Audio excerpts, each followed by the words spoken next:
All right, everybody. Sorry about that. Quick, couldn't figure out which button to click. So, welcome back. We are here today. Super excited to have my friend Parker on. Parker and I are in Boardroom Mastermind together, or we were for a couple of years before I left. But super successful investor out of Georgia, Atlanta area, right? That's right. With your Bulldogs, I love it. Yeah. I have two English Bulldogs, so when I had to pick a college team, since I'm right here in Chattanooga, that's what we decided to go with. So might as well. It's been a good last few seasons to pick the Bulldogs. Yeah, I went to my first college football game down there last year when they played Tennessee. It was amazing, so much fun. Fun place, fun environment. Yeah. So have you always been from Georgia, Alabama, that area? Yeah, I grew up in Athens. Okay. Geez, you're right there. Yeah, and I live here now in Watkinsville, which is right next to Athens. And I moved away for school to Atlanta for like 10 years, and then we moved back here about 5 years ago. What? Real quick, just a little bit on your background before we jump into all the things we're doing. What'd you go to school for? I went to school to have a good time. I love that. When it came time to the question, I asked my dad, like, "Hey, what degree do I need to get? What am I doing here?" I knew at that point in time that I wanted to go into real estate. Right. Oh, you did. My dad at a young age, I read Rich Dad Poor Dad when I was 13. I didn't really know what it meant per se, but like it did instill some things that when I read it again in my early 20s, like it kind of made sense a little bit more, and some stuff triggered in of like, oh, that's why I was kind of doing that or being interested in that. Yeah. From an early age, I was blessed that my dad his whole life was he owned and managed rental property, apartments and houses and very small duplexes and tries and things like that in Athens. Yeah. That was what his dad built and created, and he did some stuff on his own as well. But for the majority of his life, he was a property manager and owner of property. He was a landlord. Nice. And so that's all I saw. Like my first jobs were doing punch outs, working with a maintenance crew, paving sidewalks, replacing outlets and all the stuff. And I knew from an early age, like that's not the type of work that I wanted to be doing. I wanted to be the guy like moving the pieces around and getting people to do those things. But I just knew about passive income from early on. And that's what's really powerful. And what I, thank my dad so much for instilling that stuff into me is I remember one line he said, "Son, you got to figure out how to make money while you're sleeping."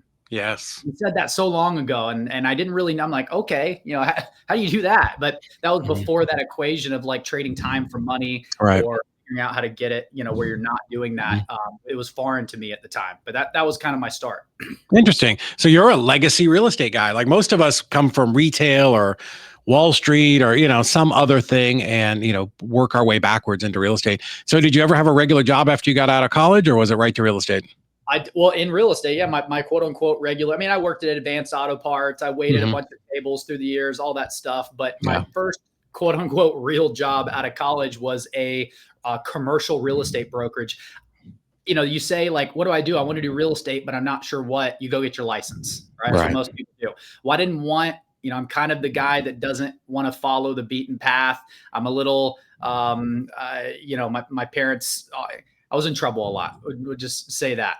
I always wanted to be a little bit different. I didn't, if something needed to be done, it had to be because I wanted it to get done. I was kind of defiant in that way. I didn't fit into the box that everybody seemed to be trying to put me into. And I didn't know what that meant earlier on until I realized I needed to work for myself. I needed to be an entrepreneur. I needed to create that box that I fit in myself.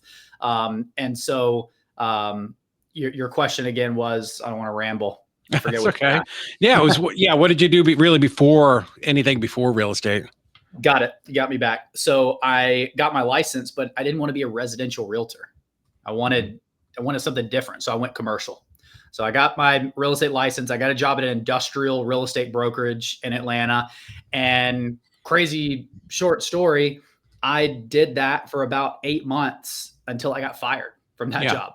I've actually been fired from like 6 or 7 jobs. I'm unemployable. Unemployable. Yeah. My dad even fired me one of those summers from working with. Really? Man, your own dad. We won't go into that story. There's a lot to that, but so I found real estate investing or flipping houses through a guy named Matt Terrio. You may know him. Yeah. Podcast. That was my first kind of mentor. mentor, so to speak, and coach. And I did some one-on-one coaching with them in the very beginning. Yeah. I found his podcast a couple months into this new job. And I said, you know what? It's going to take me 2 or 3 years to build a 6-figure income, doing this commercial real estate brokerage. It's a small circle. You got to get in and all that. So I need a side gig, right? I need a side hustle. Well, flipping houses was going to be my thing. I started learning and taking action as I learned.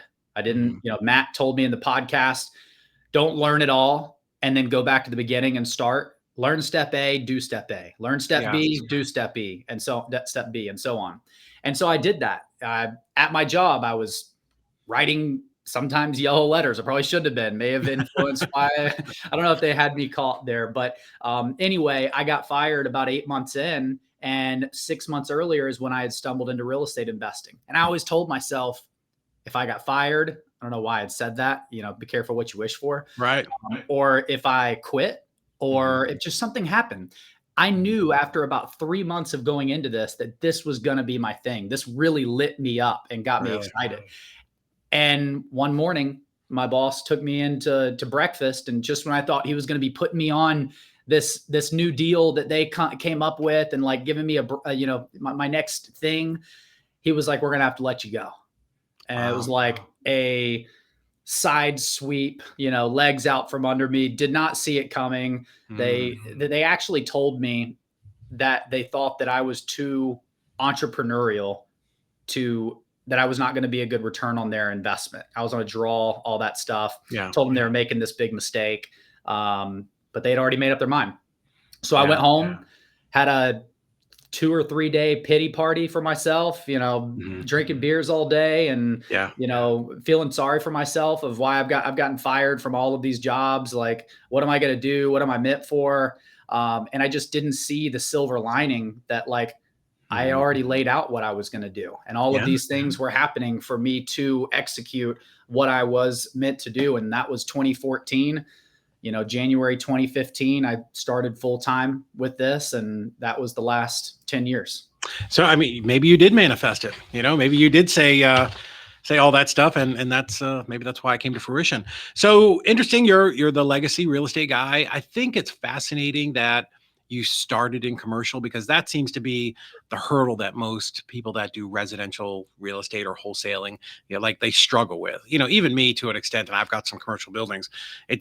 It just is not the thing that's the most familiar. So do you think that helped you a lot, kind of starting in that? Because it's just a little bit different of a world. Do you think it helped me? How? Yeah, it helped you as to, where you're at now, and, transition into more of that, maybe the bigger projects that you're not, I think a lot of people are timid to get into the lending and, some of the other things that you're doing, but you I don't think I did it long enough for it to have helped me with that stuff. I was really only there for 8 months, and I was under a broker's wing, and I learned some stuff, but I really didn't even have enough time there to get some traction. Okay. I mean, it took me 3 months once I started to get my real estate license, because I didn't even have it when they hired me. They just said I got you. that was a requirement. So, I was learning and listening, but I think the stuff that I'm in now, I mean, it's been a direct, I know it has been a direct result of me showing up, and that involves paying to show up and get into rooms of people that are bigger and more accomplished than myself.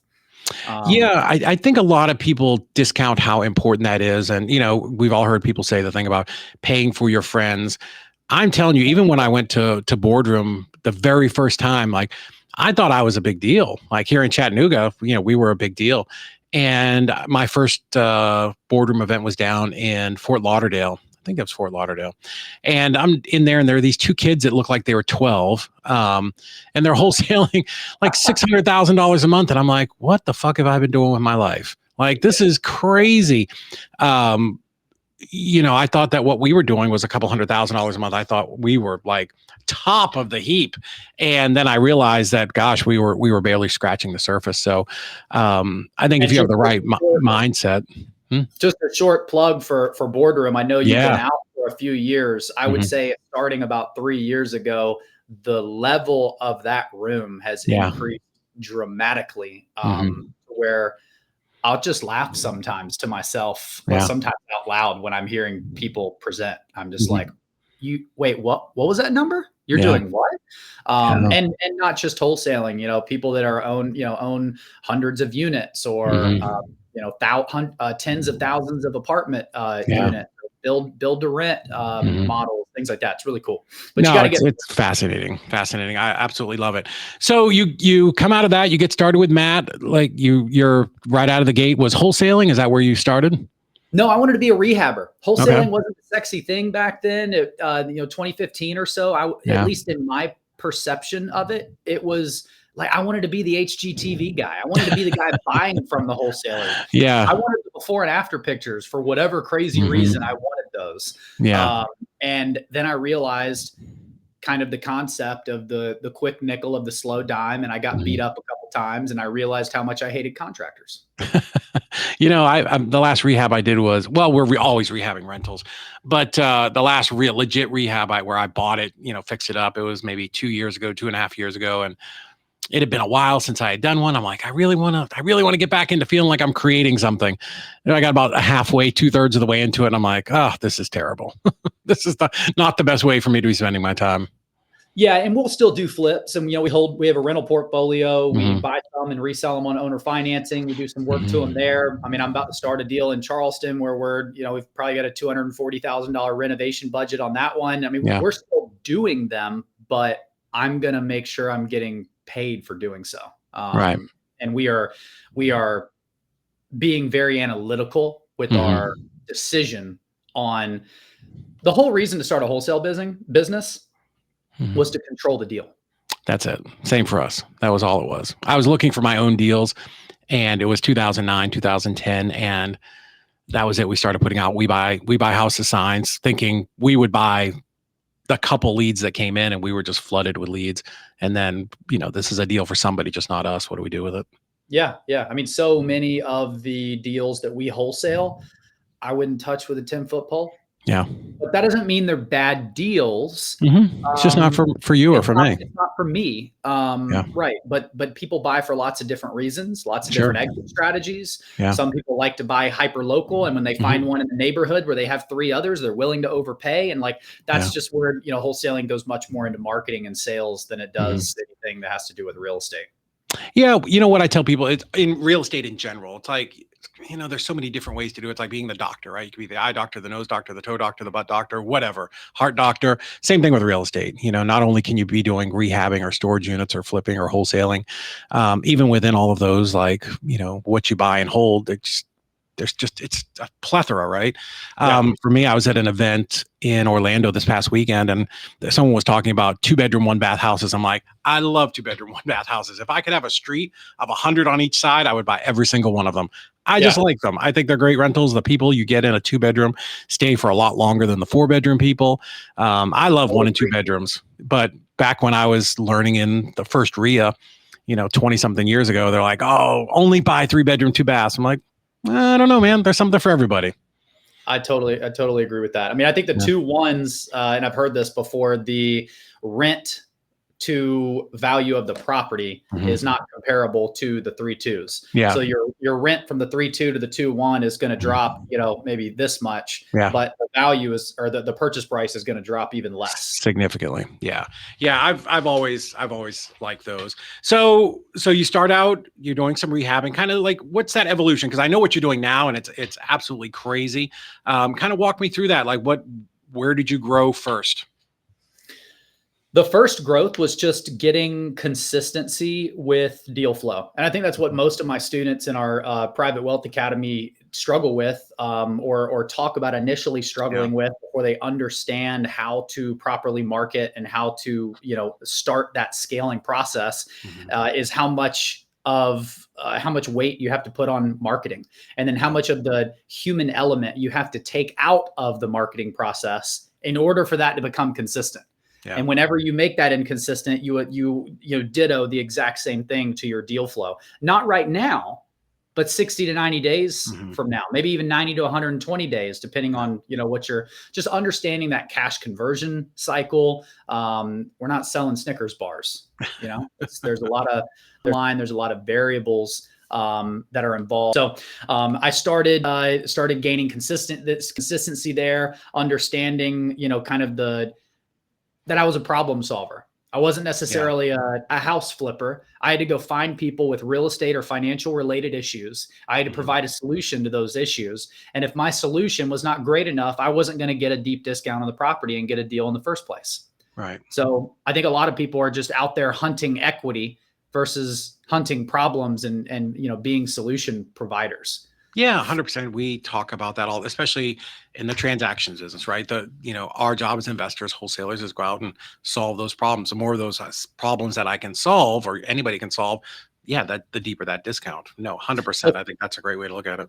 So as far as a transition, my first deal was actually a Wholesale, a 2015 Wholesale. I don't know if the word had been made up yet, but I bought this property. I had put a mailer in this guy's mailbox 8 months prior. Really? For the phone call.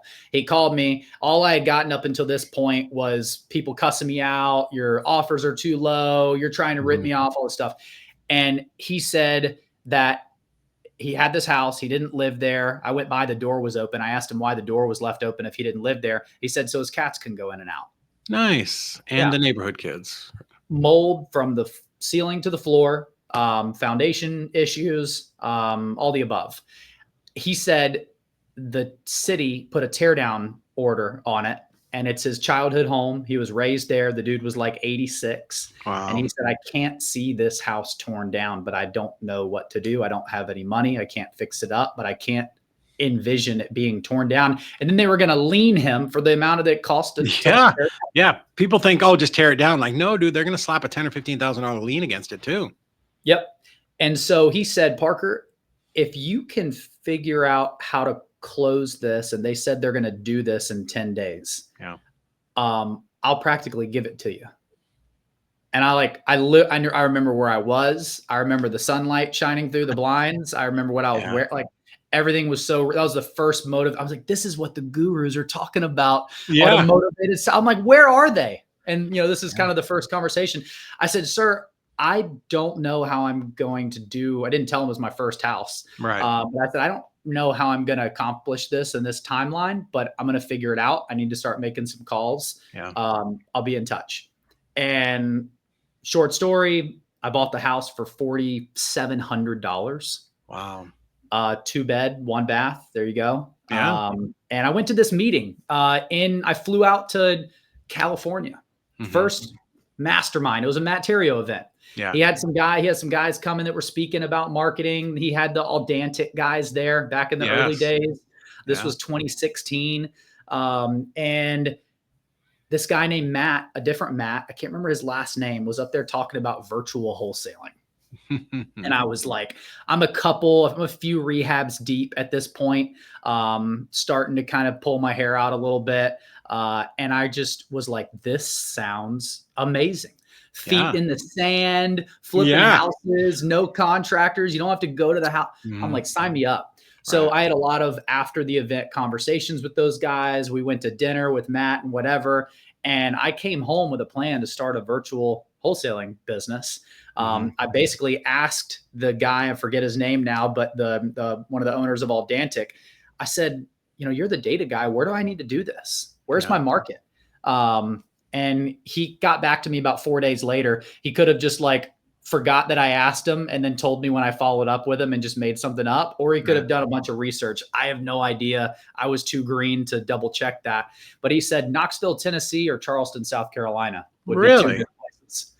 And I said, interesting. Again, green, just was going after it. I said, Charleston sounds like a more fun place to go to. So let's pick Charleston.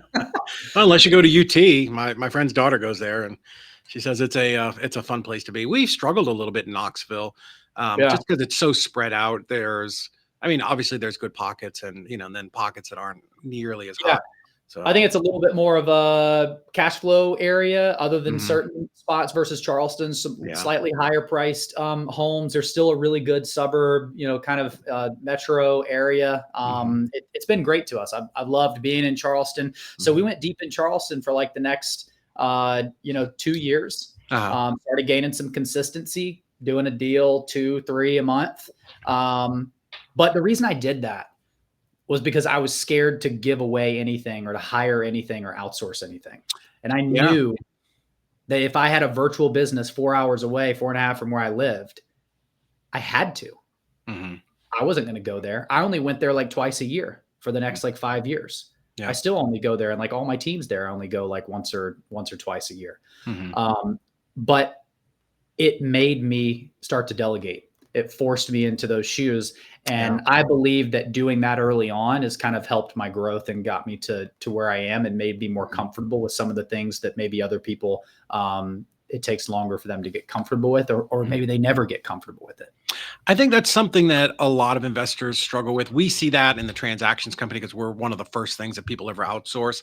But I had that problem when I was starting. I was I can do everything. Nobody's as smart as me. Nobody works as hard as me. All of that just nonsense that we tell ourselves. And, for me, in my case, I would max out like 4, 5, 6 deals in a big month was all that I could possibly do. And it almost killed me. Like, just wearing all the hats is tough. If you're talking to the sellers, you're running appointments, you're running comps, then you're doing your own dispo and trying to sell the deal, and then you're talking with attorneys about the ones you did 3. I mean, I remember the days. Yeah, and sometimes people say, "Well, I did 1 or 2. I'm doing 1 or 2 deals, and it's going fine." I'm like, huge difference between 2 and 4 deals a month. Like they're in different stratospheres. I tell it's like an equalizer, right? You've got all these different things at different levels, and you're trying to just keep all the balls juggling up in the air. So as you went to Charleston and you started to build out a team, tell me a little bit about that, because that was all new for you. Yeah. So I hired first person was I hired a realtor to take the calls and kind of be a lead manager was my first hire. And I wanted to be acquisitions, and I was going to be dispo, and I was going to be everything else. Yeah. I don't hire realtors anymore for any positions in my business other than being a realtor on our team. I like hiring salespeople for sales, and I'll teach them the real estate. It's just my preference. That person didn't work out after a while. I ended up finding another person who was in sales. He was with me for, a year and a half or so. He ended up quitting. However, it was a good parting ways. He had another good job opportunity that he wanted to take in insurance sales. I still, he's a lender for my deals to this day, nice. 8 years later. But he actually, just imagine if everybody was this kind of guy in our world, what we'd be living in.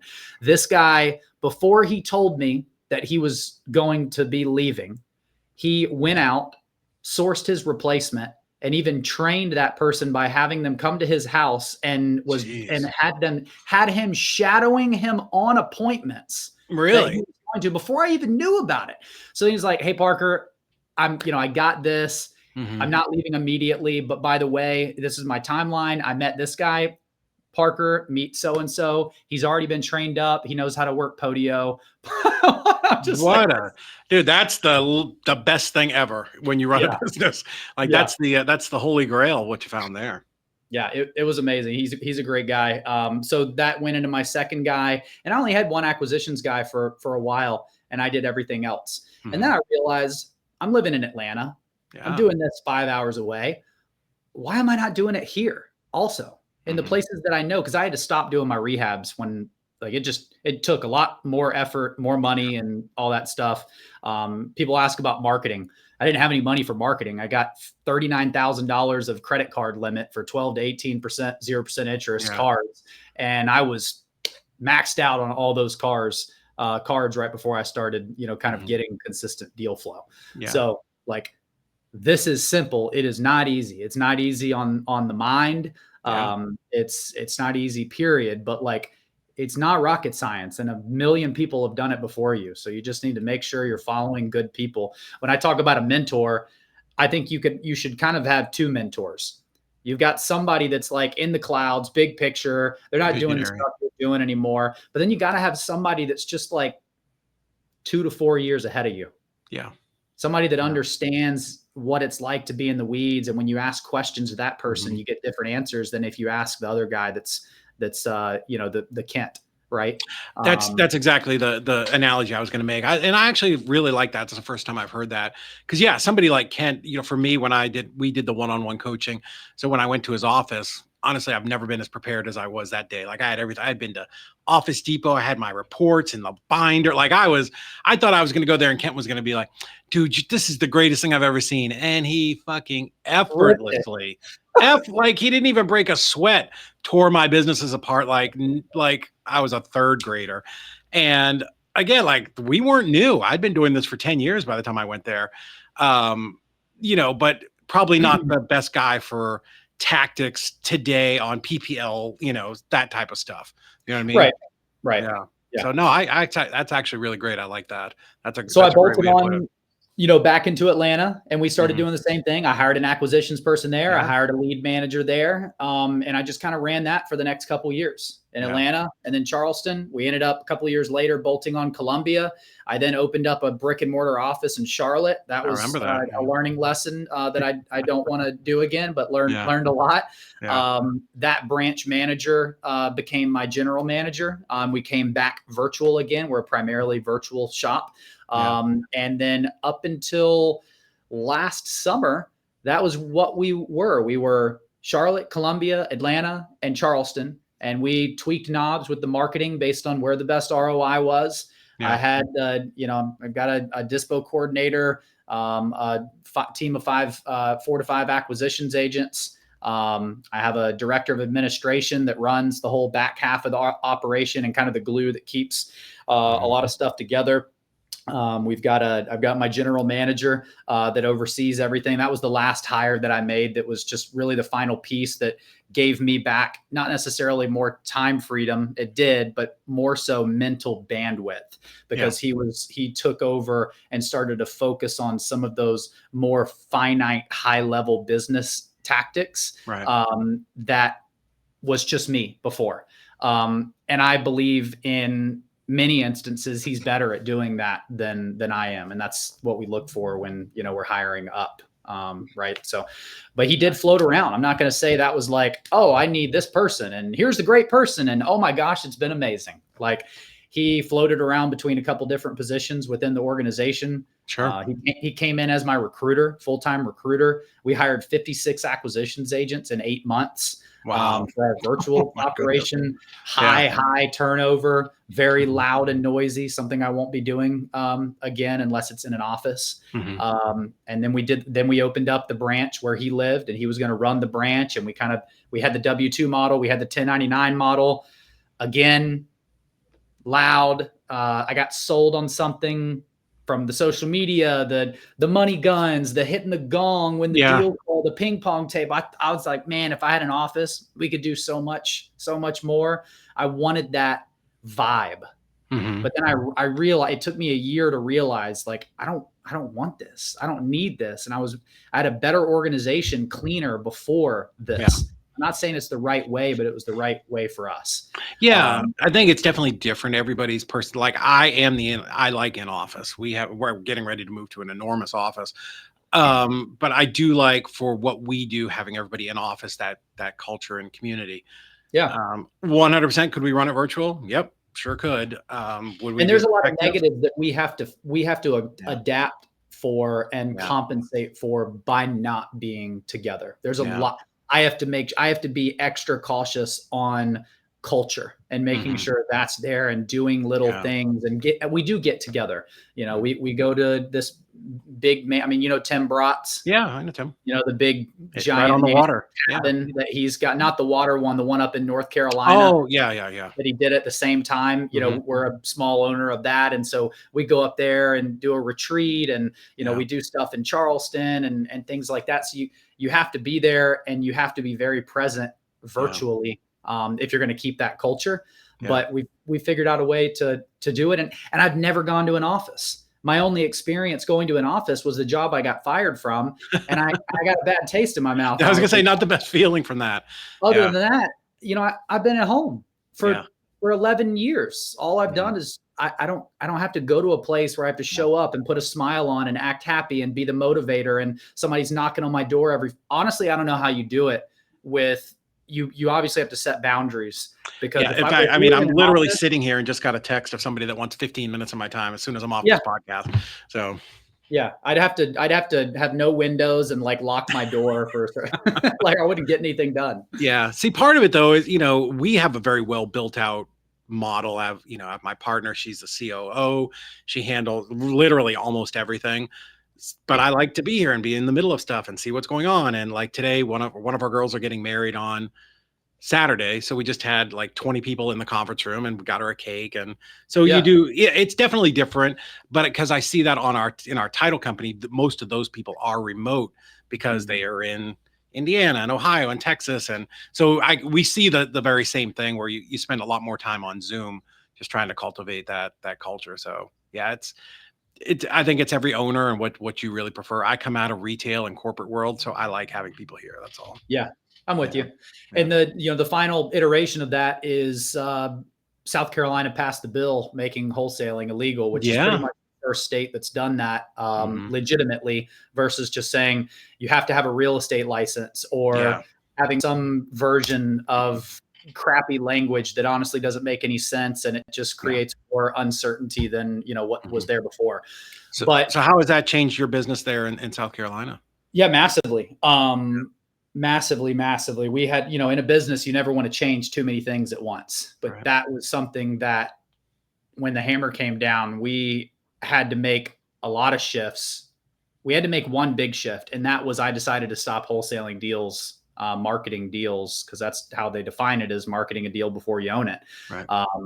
Oh, you can double close. No, you can't double close because you obviously found a buyer before you owned it. So you marketed it. And if it says you have to have a real estate license to do it. But then it says if you have a real estate license, because now they have jurisdiction over you, you could have nothing to do with it. Yeah. So I see, I worry about copy legislature, kind of on what they did and expanding into different states. But what I did at that moment is I said, I've got too much to lose. My team needs jobs. If I got wrapped up in a lawsuit, and David Hyder, not David Hyder, you're David, Robert Hyder. I don't. Robert Hyder and his partner, they were guinea pigs for the class action for cold calling, and 7 figures in the hole, and lost 1 to 2 years of their life, and their just dealing with attorneys and can they pierce the corporate veil and come after us personally, and all the fear that comes from that. And they ended up, getting out of it, but still they lost a little over $1 million. And I just thought about that on me, and with all the other stressors that we have, I would crumble under that scenario. And it just wasn't worth doing a few more wholesale deals. Yeah. So I decided to pull out. I said, it's going to make us take a few steps back, but we will go multi-state, statewide, higher percentage novation strategy. Think kind of like Nick Perry's operation, all other guys that operate like this, heavier PPC for marketing versus, kind of that wide versus deep mentality. And we're going to be better for it once we become a master at that. But when you go into that strategy, now you change your lead type, right? We're getting tons of PPC leads. It's not the same thing as a direct mail lead or a television lead or a radio lead, which is where most of our money was going, in Charleston. Then you say, all right, well, we're getting these types of leads statewide. We're going to have to figure out how to get them to the market to do novations or EPP or RBP or whatever abbreviation. Yeah, it's all the same. I saw because you're in Nick's group. Yeah, I think I might have commented on your post the other day. What have you decided? I know you were struggling a little bit with the PPC stuff. Yeah, I mean, we're all the doing weird leads. We're in 8 states. We're going to bump that to 15 soon. Nice. I'm split testing my own PPC alongside. We're using iSpeed to lead as well, and we're happy with those results. But ideally, I'm getting to where I'm running just our own PPC, and we're funneling all the money into that. Are you using iSpeed to run your PPC or for PPL? PPC. Okay, they ran my PPC when we were wholesale. We were in 28 markets, and I thought they were great. I thought they did a good job, as good as anybody does. I mean, nobody's going to be perfect. What I liked about them, or maybe it was because I was very involved, we tweak about every 60 to 90 days. We would tweak it. We would go back and say, okay, we're in all these markets, and this actually came from Kent. Am I getting am I getting leads from Columbus, Ohio, right? And are those leads, are we even able to contract them? And then can we contract them, but can we sell them? So we would look at it and constantly, adjust those markets that we were in. And we actually started in, I think, 115 markets and really weaned it down to the 28 best markets that we could come up with. And I think it's a start out here, and then you end up kind of figuring out where you want to be. Nick says the same thing. But that's a 24-month mastering process. Yes, but it took a while. I made that commitment 6 months ago to start that. And we've already started to see the traction that we're wanting to see. We're moving novations. We're getting deals in areas where we've never heard of before. We're pushing them through the pipeline. And so, kind of back up. I talked about the 4 pillars before we went live. That's kind of what I focus on now. Is I've got most of my time bought back from the flipping business. So we do right around a couple $1 million a year in revenue. We've done that for 3 years straight. I like that for consistency. I also don't like that for consistency. We want to break into that 3 to 5 range. And I believe this push that we've made is going to be what helps us get there. But my other time is spent on the other 3 pillars, which is taking cash that's created from that business and building our passive portfolio from commercial, triple net leases, standard rental properties. We sell houses on owner financing to hold the debt. Love that. A lot of people say rentals are passive income. That's not passive income. I have 87 of them. They are not passive. Holding a long-term note is passive income. Yeah. The third pillar is a lending business. I started lending about 5 years ago. Just keeping cash at work. And then we've kind of been playing the arbitrage game. We've got some large warehouse lines. I've got a bunch of private money that we put out. So we would love to be, your lender in South Carolina, North Carolina, and Georgia. We'll do transactional funding in other states as well. But FastTrack Funding is kind of the platform we do that through. Nice. And then the 4th pillar is my coaching business, where I'm helping people build lending businesses, scale their flipping businesses, get their time back, hiring, training, firing, all the good stuff. So let's go back, just because I want to go back. I feel like we should have done the whole podcast on South Carolina and all these regulations, because we could talk about them forever. But with FastTrack Funding, is that the solution in South Carolina, is to come in, close on it, do maybe whatever little cleanup or wholesale it? Maybe wholesaling is the strategy, the ultimate strategy. I mean, that is a way to do it. And I believe, most of our volume comes from South Carolina. I think it's a good time to be a lender in South Carolina, because now all the wholesaler. The problem is there's a lot of people still doing it, and nobody's going to stop doing it until they start fining people or actually wrapping up lawsuits. Right. And I think that when that happens, the 36 months from now scenario can be beneficial to the investor, because more deals are going to populate on the MLS via wholesales, and there's going to be much less competition on those deals. It's a negative for the seller. Exactly. That's where I was going. I think this law is horrible for sellers. Yeah, exactly. Yeah, you're reducing competition. Exactly. However, funding in South Carolina, wholesale is an option. You can take it down. There's a installment sale method that I'm sure you've heard. I do. I know it really well. Yeah. It can be messy. We've done a couple, just closed one the other day. I think that's still kind of up in the air on, whether that really works. I mean, it all comes down to the judge that's looking at it, to be honest. And I don't know. The surefire way. It's a very inelegant way to do it. I think just, You go do 1, 2, maybe 3 a month. I think that makes sense.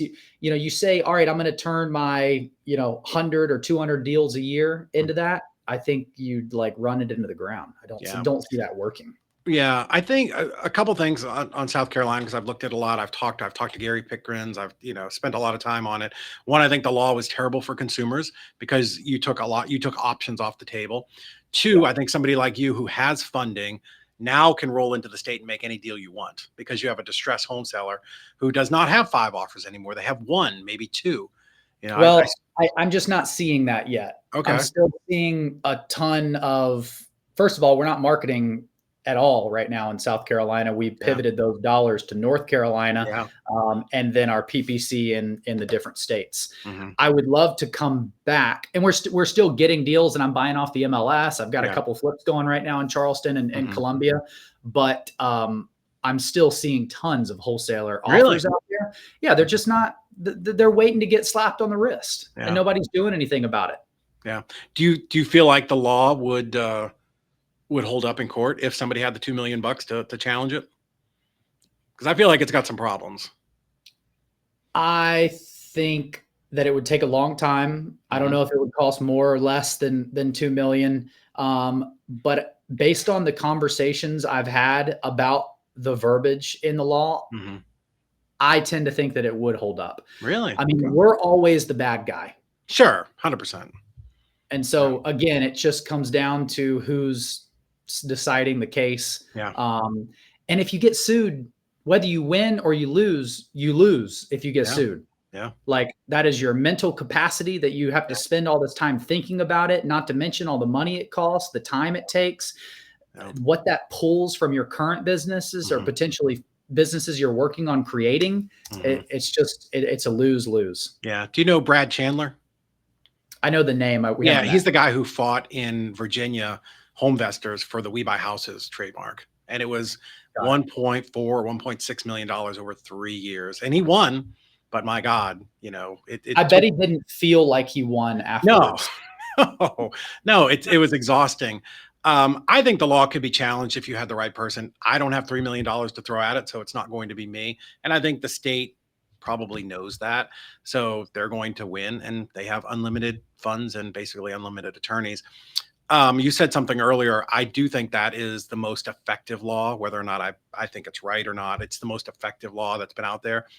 And some of these other states will just start copying it. And that law they'll just change a couple of the words in it, and it will be the law in Massachusetts and Nebraska. And so I think, and I predicted this a year and a half ago, I think wholesaling's dead in 5 years in most of the country. I just think we've pissed enough people off. We're just moving in that direction where states keep taking a swing at it, and they're having these terrible bills. But South Carolina, I think, has figured it out. And sooner or later, we're just going to go back to, how it was in 2000 or 1995, whatever, right? You find a house, you got to close on it, you do your thing, you resell it, The good thing now is there's funding on every corner, right? Yeah. Even when I came to Tennessee in 2009, there was no hard money lenders here. I don't know if it was a legal thing or a statute thing, but you could not find a hard money lender here, which, coming from Florida, was wild, right? Because everything was legal in Florida.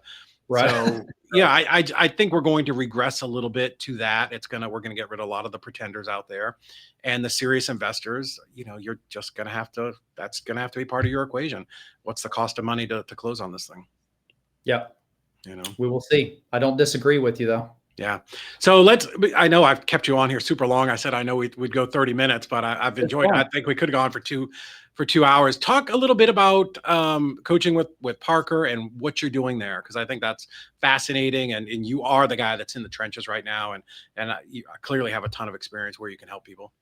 That's what I was going to say, is when it goes back to the two mentors, I'm still the mentor that is, whether I'm not necessarily wearing the GM hat and the acquisitions hat and the dispo hat, but like, I'm in that business every day. I'm in it every night when I'm sleeping. I mean, that business occupies a lot of my time.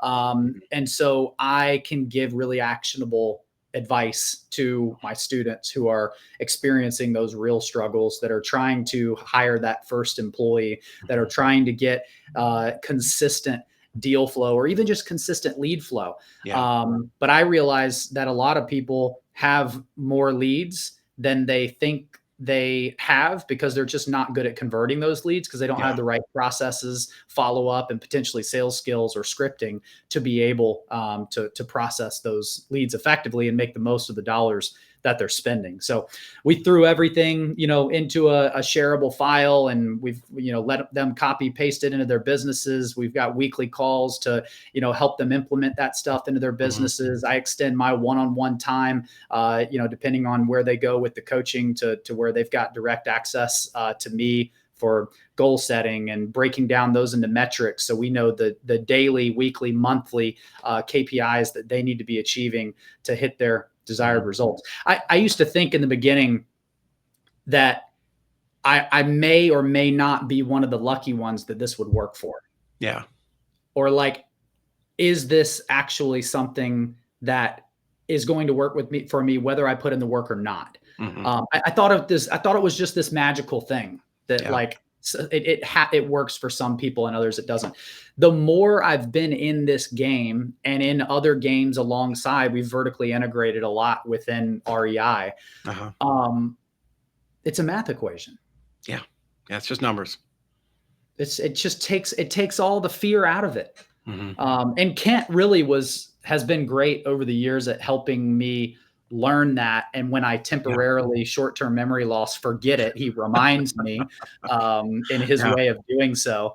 And it's great. And especially like we've tracked so much data over the years now, I have all those numbers to give to my students. If they don't know what certain metrics should be, general rule, general statements, I know how many leads they need to get or how many gross leads they need to get a net lead, how many net leads to an appointment, how many appointments to an offer, offers to contract, deal to close, average size, ROI, all the way down the line. And then you just build it into a calculator and you know exactly what you need to do. You know what your effort needs to be. You know what your marketing budget needs to be. You just have to do it.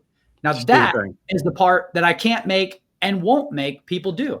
If you're going to get in my organization and you're not going to go do the thing and show up with more questions that shows me you fell on your face because you tried it and now you want to know why, and so you can learn and go do it again, you're out.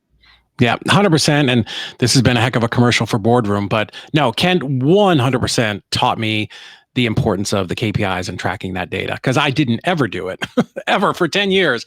And, when we started looking at it, we're like, oh my goodness, we're doing dumb things here. We're spending money in places we shouldn't be spending. We're, doing things in the business that just absolutely don't make any sense at all. So, Parker, thank you, man. I appreciate it. I think one of the real gems here was having the two mentors, the one that can look at it at 40,000 feet, and then, somebody like you who is absolutely in this every single day. So for those of you guys that are watching, coachingwithparker.com, definitely recommend you jump over there.